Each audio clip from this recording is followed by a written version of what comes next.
Hi friends, எல்லாருக்கும் வணக்கம். இன்னைக்கு இந்த வீடியோல ஒரு முக்கியமான வேலை வாய்ப்பு தகவலை பத்தி தான் பார்க்க போறோம். வாங்க வீடியோக்குள்ள போகலாம்.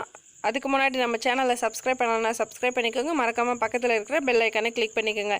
இந்த ஜாப் எந்த ஜாப் பாத்தீங்கன்னா நீங்க ஆவலுடன் எதிர்பார்த்த ரயில்வே ஜாப் தான். இதற்கான அப்ளிகேஷன் ஓபனிங் டேட் வந்து 27/9/2021. டேட் ஆஃப் க்ளோசிங் பாத்தீங்கன்னா 26/10/2021. கரெக்டாக 1 month டைம் இருக்குது. இதில் ஒரு 6 விதமான கேட்டகரியில் ஜாப்ஸ் கொடுத்துருக்காங்க. ஃபஸ்ட்டு பார்த்தீங்கன்னா carpenter, electrician, fitter, machinist, painter, welder. இதில் ஒரு 700 விதமான வேக்கன்சி இருக்குது. ஒவ்வொன்றுத்துக்கும் தனித்தனியாக கொடுத்துருக்காங்க. ஓகேங்களா? இந்த ஜாப்க்கான எல்லா எலிஜிபிலிட்டி என்னென்ன எலிஜிபிலிட்டி இருக்குது, அதுக்கப்புறம் ஃபீஸ் பே பண்ணுறது எல்லாமே வந்து இந்த டீட்டெயிலாக இந்த நோட்டிஃபிகேஷனில் கொடுத்துருக்காங்க. ஃபஸ்ட்டு எலிஜிபிலிட்டி கண்டிஷன்ஸ் பார்த்திங்கன்னா ஏஜ் வந்து 15 to 24 இயர்ஸ் வந்து இருக்கணும். அதுக்கப்புறம் பார்த்திங்கன்னா the upper age limit is relaxable by 3 years of ஓபிசிக்கு வந்து 3 years எக்ஸ்டென்னு. அதுக்கப்புறம் பார்த்திங்கன்னா SC/ST இருந்தால் 5 years. அப்புறம் பார்த்திங்கன்னா candidate and 10 years for persons with benchmarks disabilities அப்படின்னு சொல்லிட்டு கொடுத்துருக்காங்க. PWBD. ஓகேங்களா? அதுக்கப்புறம் பார்த்திங்கன்னா ஒவ்வொரு ஜாப்க்கான குவாலிஃபிகேஷன்ஸ். ஓகேங்களா? Fitter, electrician, machinist should have passed 10th standard. ஓகேங்களா? Minimum of 50% marks. நெக்ஸ்ட்டு பார்த்தீங்கன்னா இதுக்கு வந்து பீரியட் ஆஃப் ட்ரைனிங் வந்து 1 year இருந்தால் போதுன்னு இருக்காங்க. கார்பெண்டர் அண்டு பெயிண்டர் அண்டு வெல்டருக்கு பார்த்திங்கன்னா இதே same 10th under 10+12 system or it is equivalent and also possess national trade certificate in the notified trade issued by the National Council for Vocational Training of State Council for Vocational Training of 1 year and above. Next programming and system admin பார்த்திங்கன்னா 10th தான் முடிச்சிருக்கணும்னு சொல்லியிருக்காங்க. எல்லாத்துக்குமே 1 year.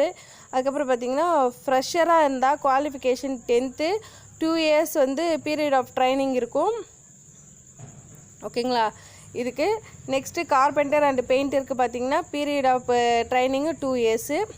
ஃப்ரெஷராக இருக்கிறவங்களுக்கு 10th படிச்சிருந்தா போதும். 50% aggregate marks இருக்கணும் அப்படின்ற மாதிரி சொல்லியிருக்காங்க. வெல்டருக்கும் அதே சேம் 10th standard தான். 1 year to 3 months. MLTக்கு பார்த்திங்கன்னா ரேடியாலஜி அண்டு பேத்தாலஜிக்கு பார்த்திங்கன்னா ஸ்டாண்டர்ட் 12th standard. ஓகேங்களா? 1 year to 3 months. இதில் வந்து மார்க் அடிப்படையில். ஓகேங்களா? இப்போ வந்து பார்த்திங்கன்னா உங்களுடைய 10th மார்க் அடிப்படையில் செலக்ட் பண்ணுறாங்கன்னு சொல்லியிருக்காங்க. நெக்ஸ்ட்டு பார்த்திங்கன்னா ரேட் ஆஃப் ஸ்டைஃபண்ட் பார்த்திங்கன்னா ஃப்ரெஷராக இருந்தால் 10th வந்து 6000 per month.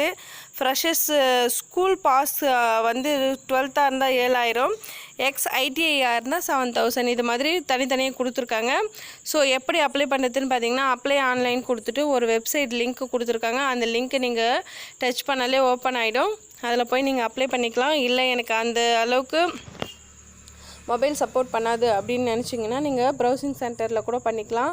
அதே மாதிரி அப்ளிகேஷன் ஃபீஸ் வந்து பார்த்திங்கன்னா BC, OBC அதாவது MBCலாம் வரும் கேட்டகரி வரும் பார்த்திங்களா, அவங்களாம் வந்து 100 rupees பே பண்ணுற மாதிரி இருக்கும். SC/ST, PWBD, women candidates, all types of women candidates எந்த விதமான ஃபீஸும் பே பண்ண தேவையில்லை.